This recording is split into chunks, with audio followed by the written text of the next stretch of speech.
Friends, today we are going to see Bill of Exchange textbook question number 5. So question number 5 on the screen.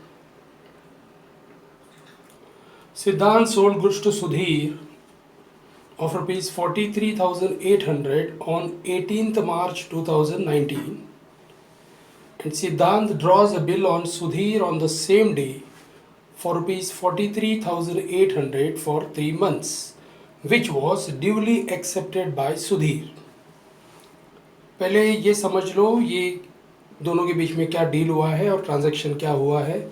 सिद्धांत ने 43,800 का goods Sudhir को cell किया है 18 मार्च 2019 को, एंड उसी दिन सिद्धांत ने एक बिल ड्रॉ किया है सुधीर पे 43,800 का जो 3 मंथ्स ड्यूरेशन का है, और ये बिल सुधीर ने एक्सेप्ट किया है।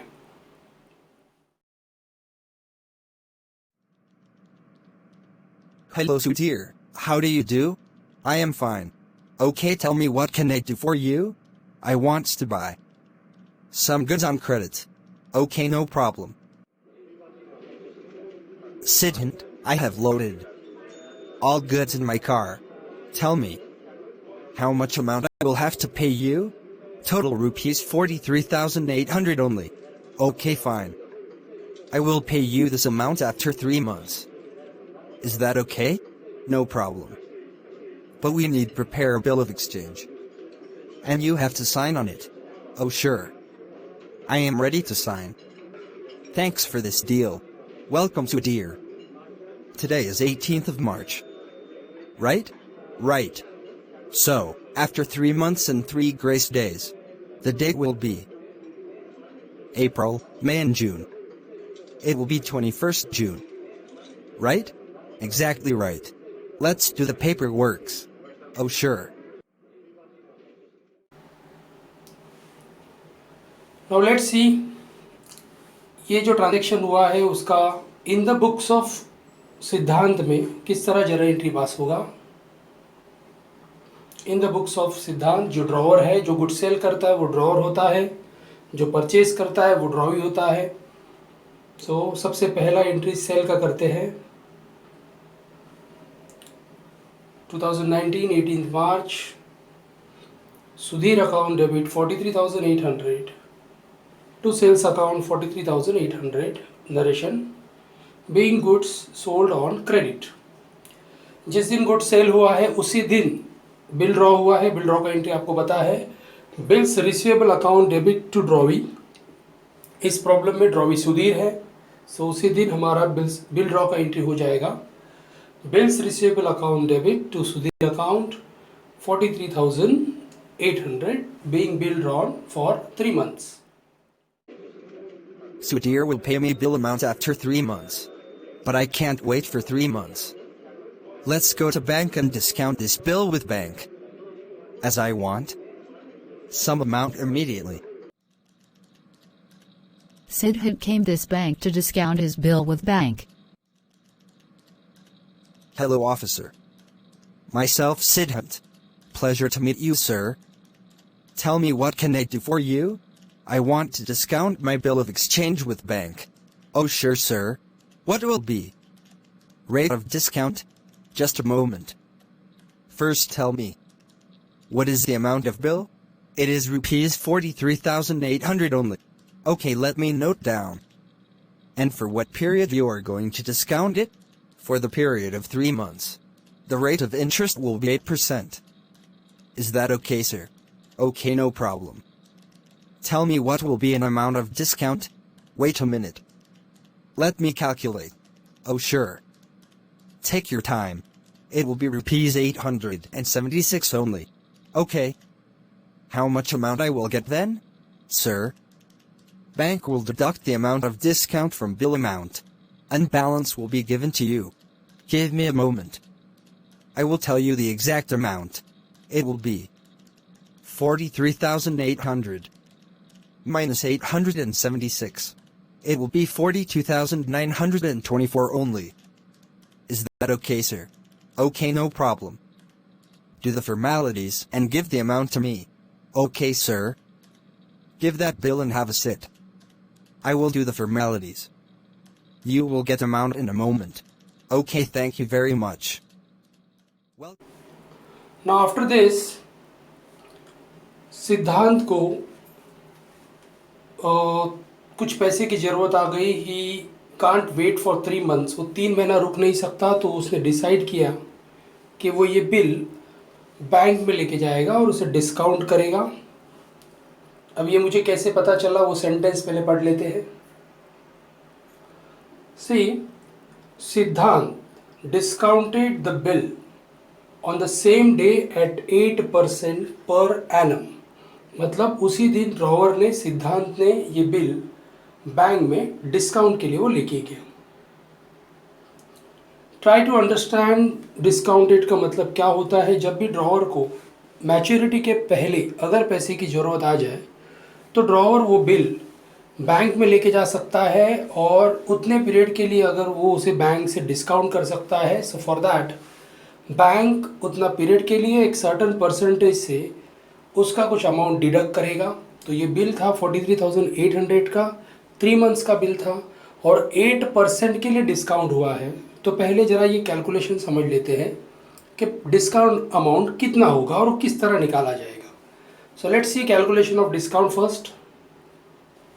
कैलकुलेशन ऑफ डिस्काउंट 43,800 इंटू 8/100, क्योंकि 8% के लिए बिल डिस्काउंट हुआ है, एंड इंटू 3/12. 3 month का ये टोटल बिल का ड्यूरेशन है. सो 3 month, और टोटल साल में 12 month होते हैं. So 3 divided by 12 we will get 876 rupees. इसका मतलब ये जो बिल का अमाउंट है 43,800, उसमें से ये 876 डिडक्ट हो गए. जो भी अमाउंट है वो सिद्धांत को अभी मिल जाएगा. सो लेट्स सी कितना अमाउंट उसे मिलने वाला है. So amount after discount 43,800 minus 876, the answer will be 42,924. अब देखते हैं इसका जरा एंट्री किस तरह पास होगा. सेम डेट है 18 March 2019. सो बिल डिस्काउंटेड का एंट्री हमेशा होता है bank account debit, discount account debit to bills receivable. So bank account debit में वो अमाउंट आता है जो बिल में से हम लोग जो डिस्काउंट अमाउंट माइनस करेंगे वो, तो 42,924. डिस्काउंट अकाउंट डेबिट 876 उसमें से डिडक्ट होगा 43,800 में से, और टोटल 42,924 मिला है टू बिल्स रिसीवेबल 43,800. इसका नरेशन आ जाएगा being bill discounted with bank at the rate of 8% for 3 months.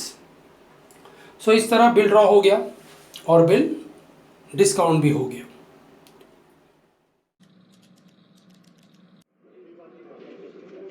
I am sorry, Siddhant. I could not pay you the amount of bill. Can you allow me some more time to pay your amount? Also, dear, you have already taken 3 months' time. Now you want some more time? Please allow me some time. No, I can't. I have brought some amount to pay you. This is rupees 13,800 only. I am also ready to pay interest on balance amount. Total bill amount is rupees 43,800. I am paying 13,800 now. The balance amount will be 43,800 minus 13,800. 30,000. Right? Right. Okay, the rate of interest on balance amount will be at 12%. What will be interest amount, tell me? I pay you interest amount immediately, right now. On 30,000 at 12% for 2 months. Let me calculate. It will be rupees 600 only. And we will make new bill of exchange for the balance amount. You got my point? Yes. I am ready to sign a new bill. Take this 13,800 plus 600 rupees as interest. Total 14,400 rupees. And I am really sorry. अब उसके बाद क्या हुआ है देखते हैं. The bill was dishonour on the due date. Due date के दिन, मतलब जब मैच्योरिटी खत्म हुआ, 3 months का मैच्योरिटी खत्म हो गया, और 3 दिन खत्म होने के बाद जब उसका ड्यू डेट आया, आई थिंक पहले ड्यू डेट आपको बता दूं, 18 मार्च का बिल है 3 मंथ्स के लिए। अगर मैं इसमें 3 मंथ्स ऐड करूं, it will be March, April, May, June, so it will be 21 June हो जाएगा।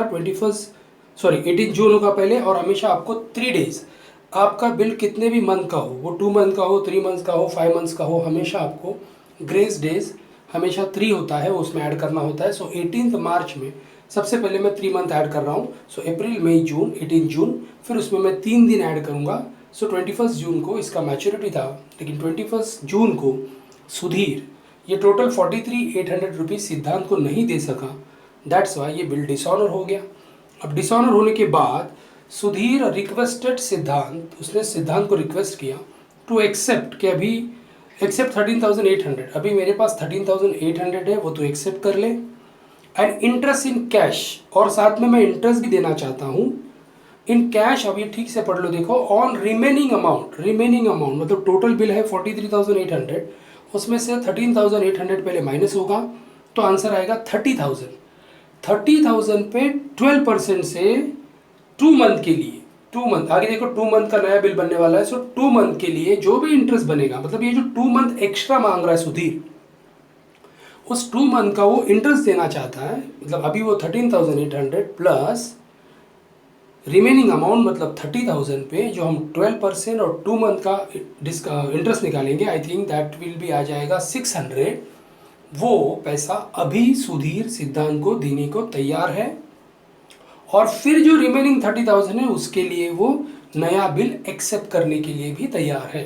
ये इस सेंटेंस से पता चलता है। देखो, Sudhir requested Siddhant to accept 13,800, तो अभी मेरे से 13,800 ले ले, and interest in cash on the remaining amount at 12% per annum. Siddhant agreed for the balance amount, accepted a new bill at 2 month. और ये सब बात के लिए सिद्धांत एग्री हो गया है, ठीक है, तो अभी मुझे 13,800 दे दे, प्लस रिमेनिंग अमाउंट पे जो इंटरेस्ट आने वाला है 600, वो भी मुझे अभी दे दे, और रिमेनिंग अमाउंट के लिए मतलब 30,000 के लिए हम नया बिल ड्रॉ करेंगे। तो चलो जरा देखते हैं कि इसका जरा एंट्री किस तरह पास होगा। तो 1 बाय 1 पहले समझ लो। सबसे पहले तो हम 21 जून को जो बिल डिसऑनर हुआ उसका एंट्री पास करेंगे। जो बैंक में डिस्काउंट के लिए गया था वो बिल डिसऑनर हुआ, पहले उसका एंट्री पास होगा। फिर वो अभी पार्ट पेमेंट देने के लिए तैयार है, क्योंकि देखो पार्ट पेमेंट क्यों बोल रहा हूँ मैं, बिल अमाउंट है 43,800, अभी वो 13,800 दे रहा है, मतलब पार्ट पेमेंट हो गया।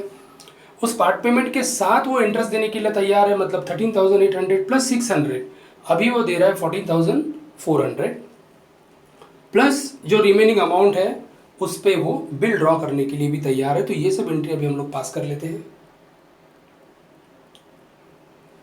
तो सबसे पहले बिल डिसऑनर हुआ 21 जून को, तो डिसऑनर का एंट्री बैंक में गया हुआ। डिस्काउंट होने के लिए जो बिल जाता है वो अगर डिसऑनर होता है तो एंट्री होता है drawee account debit to bank, क्योंकि बिल आपका बैंक में गया था, और टोटल अमाउंट आ जाएगा 43,800। ये जो ऊपर बैंक का 42,924 वो नहीं लेना है, मेन बिल का अमाउंट आपको वापस लेना है। Narration being discounted, bill dishonour, और उसी दिन सुधीर उसे पे कर रहा है 13,800 प्लस 600 मैंने बताया था, तो टोटल 14,400। सो इसका एंट्री, पार्ट पेमेंट का एंट्री हमेशा होता है cash account debit to Sudhir account, being receive part payment and interest. उसके बाद इंटरेस्ट, ये जो इंटरेस्ट 600 है वो भी आपको दिखाना पड़ेगा। 600 कैसे निकाला मैंने बताया आपको, 30,000 पे 12% 2 मंथ के लिए। So Sudhir account debit to interest account, interest का एंट्री हमेशा यही रहेगा, drawee account debit to interest, narration being interest charge, और फिर उसी दिन नया बिल ड्रॉ हुआ है, ऑब्वियसली नया बिल 30,000 का ड्रॉ होगा। सो बिल ड्रॉ का एंट्री जैसे हमने इधर सेकंड जरा एंट्री देखा वैसे ही होगा, bills receivable account debit to Sudhir account, amount 30,000 being new bill drawn for 2 month. So इस तरह देखो, फर्स्ट बिल डिसऑनर हो गया, देन ड्रॉवी ने पार्ट पेमेंट पे किया, इंटरेस्ट का एंट्री हमने पास किया, न्यू बिल भी ड्रॉ हो गया। So friends, have you seen? In this way, new bill drawn on Sudhir for 2 months. The new bill drawn on 21st of June for 2 months. So due date of bill become 24th of August 2019. But Sudhir could accumulate the amount before due date. So Sudhir came to Siddhant and retired his bill. Let's see. Oh. Sudhir. What are you doing here? Today is not the due date of your bill. I know it. I have accumulated rupees 29,700 now. But the bill amount is 30,000? I know it. But I came before due date. So please give me a discount of rupees 300. Okay, fine. Sudhir. I allow you discount of rupees 300. Oh, thank you so much, Siddhant. Maturity पे आने वाला है, लेकिन देखिए problem में क्या दिखाया है। Before the due date, last line पढ़ रहा हूं मैं, before the due date of bill Sudhir retired the bill by paying 29,700। मतलब वो जो हमारा बिल का ड्यू डेट है 24 अगस्त, उससे पहले ही सुधीर के पास पैसा आ गया। सो सुधीर सिद्धांत को रिक्वेस्ट कर रहा है कि देख, मैं तुझे टाइम से पहले पैसा दे रहा हूँ, एग्री कि तुझे 30,000 देना है, लेकिन मैं तुझे टाइम से पहले पैसा दे रहा हूँ, तो तू मुझे कुछ डिस्काउंट दे दे। अब मैं ये क्यों बोल रहा, जब भी रिटायर्ड वर्ड आता है, रिटायर्ड वर्ड का मतलब होता है if the amount paid by the drawee before the due date, that is called as retired. तो जब भी ड्रॉवर को ड्यू डेट से पहले अमाउंट ला के देता है तो उसे रिटायर कहा जाता है। तो ड्रॉवी डिमांड करता है ड्रॉवर को कि मैं टाइम से पहले पैसा दे रहा हूँ, तो मुझे कुछ अमाउंट तू माफ़ कर दे। एंड फाइनली बिल रिटायर हुआ, इसका मतलब सिद्धांत एग्री भी हुआ है। सो देखो, ड्यू डेट के पहले इसके लिए मैं पूरा गैप रख रहा हूँ। 21 जून के बाद 2 मंथ का बिल था, लेकिन 21 जुलाई का डेट हमने इधर डाला है। एंड कैश अकाउंट डेबिट 29,700 वो अभी दे रहा है, इसका मतलब उसे 300 का रिबेट मिल गया। What is the meaning of rebate? जब हमें छूट मिलती है तो हम उसे डिस्काउंट कहते हैं, हमें मिलता है उसे डिस्काउंट कहते हैं, लेकिन जब हम किसी को डिस्काउंट देते हैं तो उसे अकाउंटिंग लैंग्वेज में रिबेट कहा जाता है। हम ये in the books of drawer देख रहे हैं, सिद्धांत देख रहे हैं। So in the books of drawer में ड्रॉवर जब डिस्काउंट देता है तो वो उसे डिस्काउंट नहीं कहेगा, that is discount for drawee. Drawer के लिए इसे कहा जाता है rebate. So cash account debit, rebate account debit to bills receivable, being bill retired before due date, और फाइनली हम इस जर्नल का टोटल करेंगे, दैट इज 2,50,200।